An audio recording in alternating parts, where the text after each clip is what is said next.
Que a graça e a paz do Senhor Jesus Cristo, que excede todo entendimento, seja contigo neste dia, nesta manhã. Que o Senhor venha de encontro ao teu coração. A palavra diz que o Senhor nos sonda, nos conhece. E antes que a palavra chegue à nossa boca, Ele já conhece. Então Deus conhece o teu coração, a tua vida. Deus sabe tudo que você tem passado. E nós cremos que estamos aqui com propósitos guiados pelo Espírito de Deus, para que Deus possa ministrar o teu coração, segundo aquilo que você precisa, segundo a tua necessidade. Eu louvo a Deus por mais esta oportunidade que o Senhor nos concede e quero agradecer a você que está aí comigo, você que tem compartilhado os vídeos, você que tem deixado ali o seu like, o seu joinha, para contribuir para que muitas outras vidas venham a ser alcançadas e abençoadas.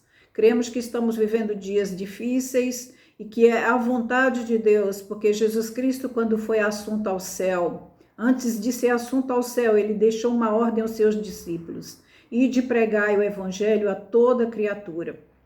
Então nós necessitamos nesse tempo de alcançar vidas, e alcançar o coração de muitos que estão feridos, magoados, que estão tristes, desanimados. Vivemos dias maus e precisamos unir as nossas forças em oração e compartilhando a palavra de Deus, que é viva e eficaz e que transforma vidas e que nos traz a força necessária, a alegria necessária para vivermos, para ultrapassarmos as barreiras, os limites de que nos tem sido proposto nesse tempo, que são coisas muitas vezes difíceis para nós mesmos ultrapassarmos, que não seja segundo a vontade de Deus, através da sua palavra e do seu Espírito Santo.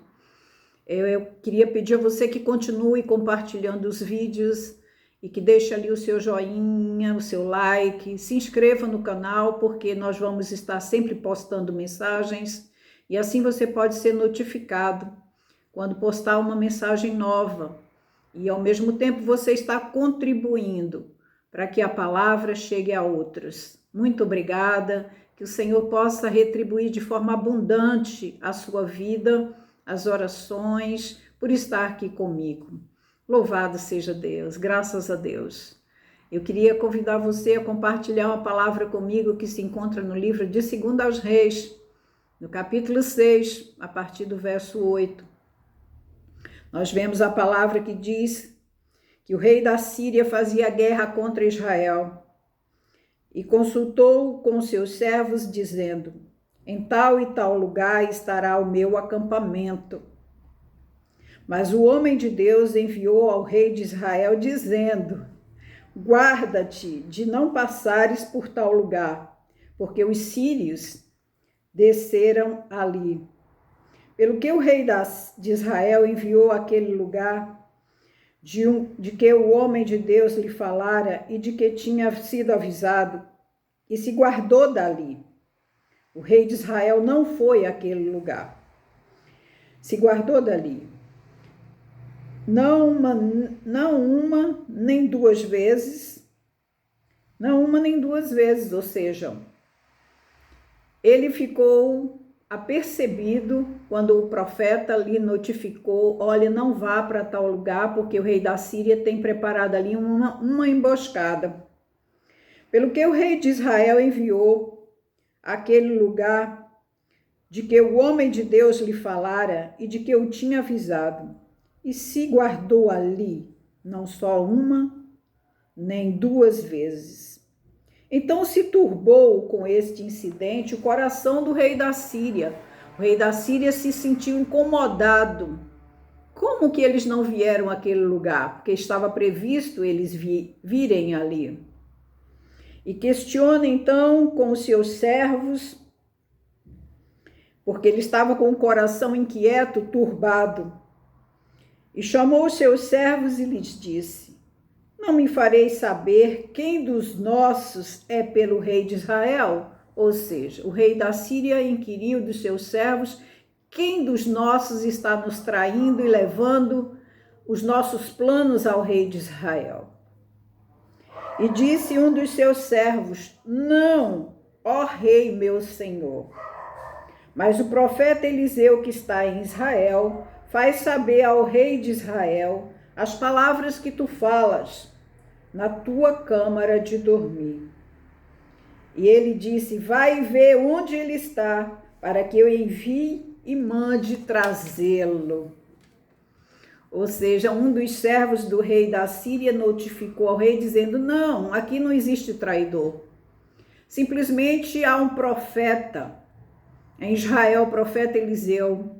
E ele então fala com o povo de Israel tudo aquilo que está para acontecer. E o rei da Síria manda buscar Eliseu. Vai buscar ele onde quer que ele esteja. E fizeram-lhe saber, dizendo: eis que está em Dotá. Disseram que Eliseu estava em Dotá. Então enviou para lá cavalos e carros e um grande exército, os quais vieram de noite e cercaram a cidade. E o moço do homem de Deus se levantou muito cedo e saiu. E eis que um exército tinha cercado a cidade com cavalos e carros. Então o seu moço lhe disse: ai, meu senhor, que faremos? E ele disse: não temas, porque mais são os que estão conosco do que os que estão com eles. E orou Eliseu e disse: Senhor, peço-te que lhes abra os olhos para que veja.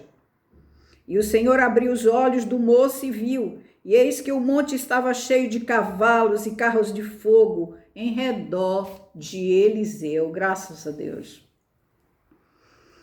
Então manda o rei da Síria buscar Eliseu com um exército, e acamparam-se ali em volta da cidade de Dotã para pegar Eliseu, para prendê-lo, não é verdade?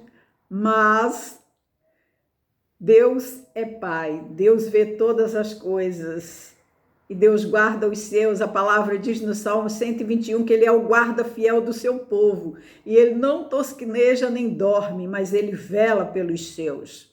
E todos os projetos do maligno são revelados àqueles que amam a Deus, que andam segundo os seus propósitos. E os planos do maligno são frustrados. Então enviou aquele exército, o rei da Síria, para cercar a cidade e pegar então Eliseu. Mas Deus havia mostrado a Eliseu. De manhã logo cedo acorda o moço de Eliseu e dá uma olhada em volta e fica apavorado. E corre e chama Eliseu e diz: meu senhor, estamos cercados. E Eliseu então diz ao seu moço: não temas, não se preocupe, esteja quieto o teu coração, porque muitos mais estão conosco. Maior é o que está conosco do que o que está com eles. E muitos mais estão conosco do que com eles. Mas o moço de Eliseu não podia perceber, porque os seus olhos estavam como que vendados, cegos, para o mundo espiritual. E então Eliseu ora a Deus: ó meu Senhor, abra os olhos dele para que ele veja. E o Senhor abriu os olhos do seu moço e viu então muito mais do que o que estava com o inimigo estavam com eles. Carros, cavalos de fogo, muito mais, diz a palavra aqui.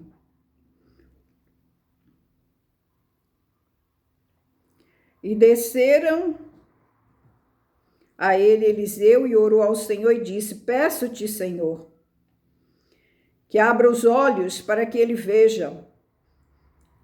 E o monte estava cheio de cavalos e carros de fogo em redor de Eliseu. O Senhor está em volta do seu povo. A palavra diz no Salmos 34 que o anjo do Senhor acampa-se ao redor daqueles que o temem e os livra. Deus tem promessas para o seu povo. Deus tem uma chamada de atenção para o seu povo nesse tempo, para que se volte para Ele, busque a Ele, para que se humilhe diante dEle. Nós precisamos a cada dia reconhecer como nós estamos vivendo, quais são os nossos valores, em que nós temos empregado o nosso tempo e a nossa vida, quem tem a primazia em nossa vida. Nós temos que rever os nossos valores e pedir sempre ao Senhor: Senhor, vê se há em mim algum caminho mau, guia-me pelo caminho eterno. Senhor, não me deixe estribar no meu entendimento, mas que eu possa ser guiado pelo Teu Espírito Santo. Abra os meus olhos para que eu veja. Não segundo aquilo, Senhor, que a minha carne mostra, não segundo a aparência, mas segundo a Tua vontade e o Teu Espírito Santo. A palavra diz que os olhos do moço foram abertos e ele viu que muito mais era o que estavam com eles, com o moço e com Eliseu, com o povo de Deus, do que o que estava com o inimigo. O inimigo, ele afronta o povo de Deus, faz nos lembrar quando Golias, afrontou o povo de Israel, e todos quantos soldados chegavam àquele campo de batalha eram exterminados, eram mortos, mas houve um que teve a ousadia de dizer: eu vou a ti, não com espada nem com lanças, mas eu vou a ti em nome do Senhor dos Exércitos. E era o pequeno Davi, o moço Davi. E diz a palavra que ele era cheio de ousadia.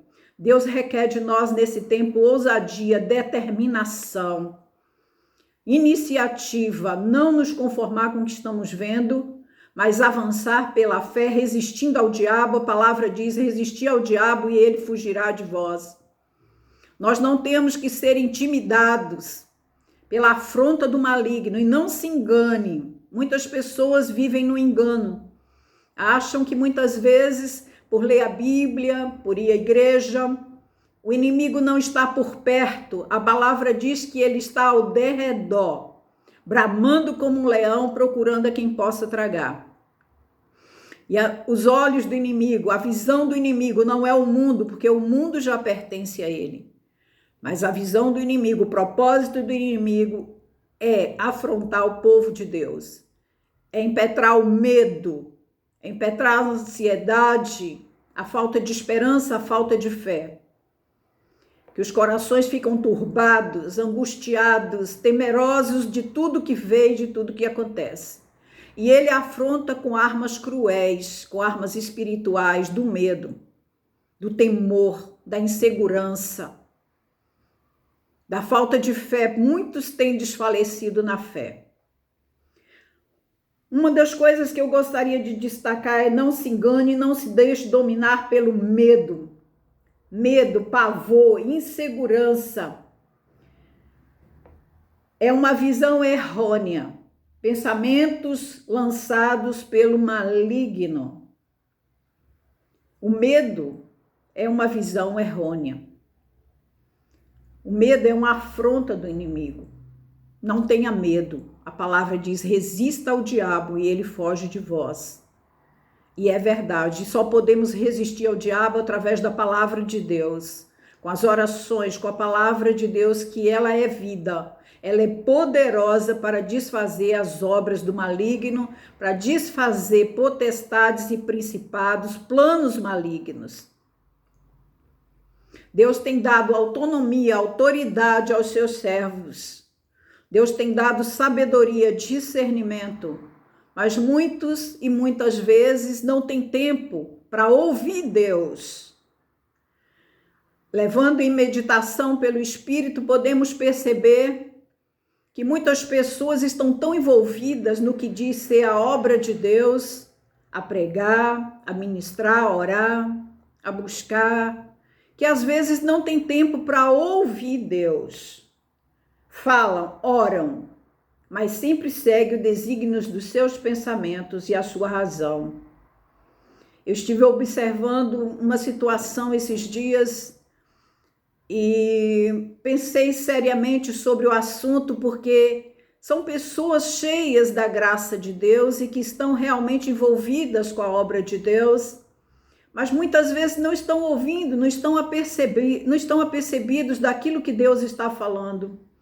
E muitas vezes uma coisa tão simples que Deus coloca, uma coisa simples, uma pessoa que muitas vezes aparece momentaneamente precisando de um socorro, de um auxílio, de uma ajuda, de uma palavra, mas estão tão envolvidos com a obra de Deus que deixa passar despercebido, não olha que ali muitas vezes Deus quer fazer de uma coisa simples e pequena uma grande obra. Às vezes é orando pelos outros que nós somos abençoados. Às vezes é socorrendo os outros que nós somos socorridos. Quando nós damos, nós recebemos. E a obra de Deus é realizada através das nossas vidas quando nós nos dispomos diante de Deus. Quando nós estamos com ouvidos atentos, quando nós estamos apercebidos, movidos pelo Espírito Santo que nos constrange a ouvir Deus, a submeter a sua vontade. Aleluia! Deus quer tocar no teu profundo, Deus quer curar a sua mente, a sua alma. Deus não te deu espírito de medo nem de escravidão para estar em temor, mas Deus te deu o Espírito Santo que clama, Abba Pai, ele está dentro de você. E ele quer se mover, se manifestar. Ele quer se fazer notar por você. Quer que você entenda que ele está aí. E que você tem essa ajuda, o consolador, o intercessor, aquele que dirige, aquele que guia, aquele que fala conosco nas mínimas coisas. Não faça assim, não vá por aí, não faça assim. Ouve, deixa isso. O Espírito Santo está atento às mínimas coisas para nos ajudar, basta percebermos. E precisamos estar percebidos. O Senhor nos ama com um amor incondicional. O Senhor nos ama com um amor que é incompreensível à razão humana. Um amor que excede todo entendimento. Nos criou para a sua glória e para o seu louvor. E Ele cuida das mínimas coisas. É preciso estarmos apercebidos. Não despreze, não menospreze, não se vá, olhe, observe, ouça, peça, Pai, em nome de Jesus, eu estou aqui, revela-te a mim, fala comigo, mas isso o tempo todo. Isso durante todo o teu dia, onde quer que você esteja, peça ao Senhor, peça ao Espírito Santo para se revelar a você, e Ele vai se revelar, vai aumentar a tua fé. Vai desfazer toda a seta forjada do inferno contra você.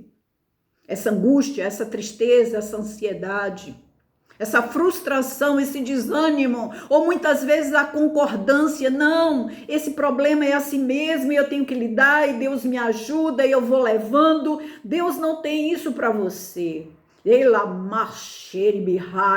Deus tem uma vida abundante conquistada na cruz, porque Cristo ali pagou o preço da tua redenção, não só da tua salvação, mas da libertação da tua mente, da libertação da tua alma que era cativa, mas quando você aceitou Jesus Cristo, aceitou o sacrifício de Cristo na cruz, Ele já outorgou essas bênçãos. Você só precisa tomar posse delas pela fé. E quando vir outra palavra, outro pensamento, resistir, negar, não, Cristo já levou toda a maldição, levou as minhas dores, as minhas enfermidades, o castigo que me traz a paz estava sobre ele, pelas suas pisaduras, sou curado, sou sarada, sou liberta, a minha mente é a mente de Cristo, porque assim diz a palavra de Deus, e a minha mente não há lugar para guardar as coisas ruins, a tristeza, a ansiedade, o medo, a raiz de amargura, não, a minha mente é a mente de Cristo, que produz vida abundante, produz a paz, produz amor, produz o perdão, produz graça. Não se prive da graça de Deus. Aleluia. A palavra do Senhor em Romanos 8, verso 15, que diz: não recebeste o espírito de escravidão para estar outra vez em temor, mas recebeste o Espírito Santo que clama, Abba, Pai, Pai. Paizinho, Pai amado.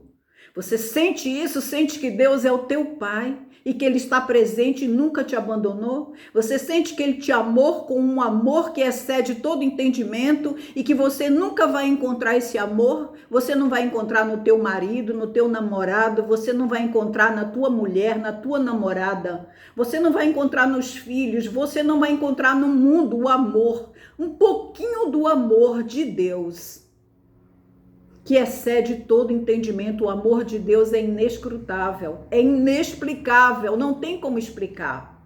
E esse amor está disponível para te abraçar, para te curar, para transformar a sua vida. Muitos são crentes, mas incrédulos, estão dentro das igrejas, mas são incrédulos, não têm fé suficiente, não busca fé suficiente, pensa assim, é muita fé. A palavra diz, se a nossa fé for como um grão de mostarda, ela pode dizer ao monte que se transporte para o mar e assim se fará. E isso é uma ilustração. Se você tiver uma pequena fé e colocar ela em ação, Deus se incumbe de transformar essa pequena fé numa grande fé para mover montanhas, para fazer a diferença, para transformar a tua vida, a tua família, a tua casa. Exercite a tua fé, creia que Deus te deu fé. Aqueles que se aproximam dele é necessário que creia que ele é galardoador daqueles que o buscam, diz lá no livro aos Hebreus, falando sobre a fé. Sem fé é impossível você agradar a Deus.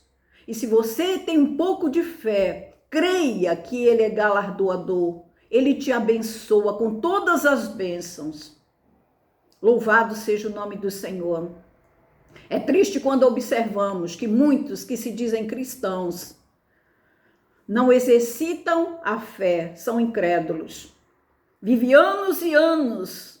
Eu estou falando não de uma coisa que eu não conheço, mas sim do que eu conheço. Conheço muitos. E nesse tempo vivemos um tempo de apostasia, em que muitos deixam a verdade pela mentira. Foram enganados pelo príncipe desse século, Satanás, como diz a palavra de Deus, que o príncipe desse século cegou o entendimento dos incrédulos, para que ouçam, mas não produz o fruto, não interessa, não entra na mente, não entra no coração, para que sejam libertos, para que sejam curados.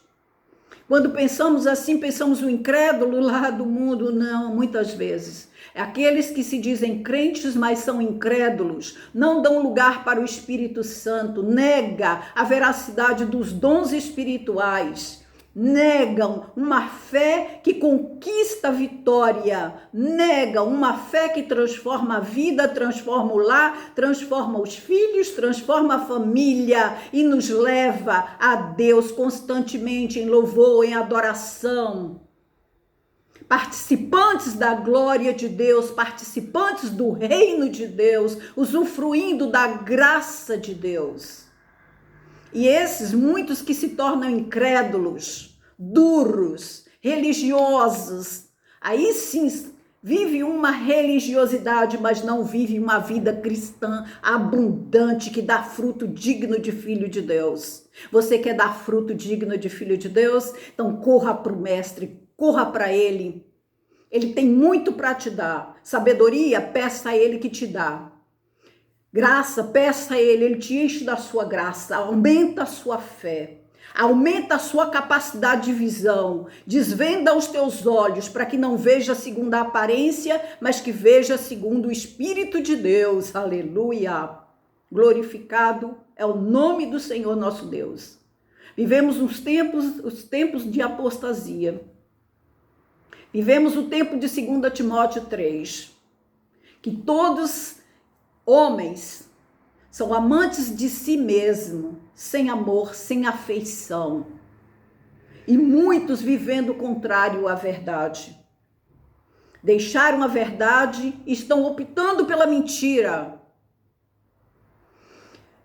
Acham que Deus está tardando as suas promessas. Por algum motivo, enveredaram pelo caminho da mentira através das redes sociais, da mídia que está aí para confundir, para aborrecer, entristecer. Todos aqueles que deixaram a palavra de Deus e a oração e estão mais ligados à mídia, aquilo que diz as notícias, aquilo que diz a situação mundial global, estão confundidos, estão perdidos. Porque o príncipe desse século se incumbe de vendar os olhos, cegar os olhos do entendimento, segundo Deus.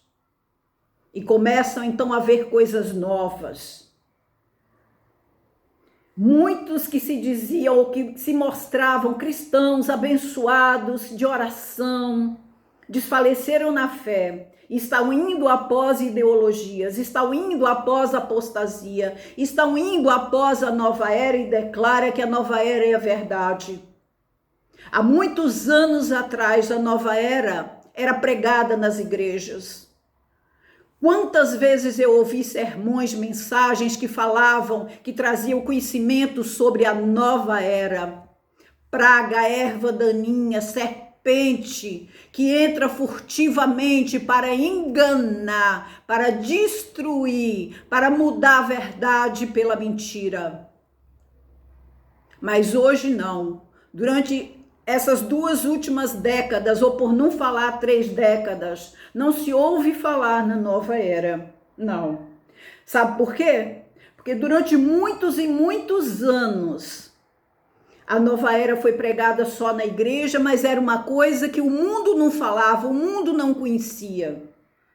Estava oculto, porque os planos do maligno, unindo tudo que é obra de feitiçaria e ocultismo que está inserido na nova era, tinha um plano, e durante muitos anos aquilo ficou no oculto, no quieto, porque eles estavam arquitetando seus planos para no tempo certo se manifestar.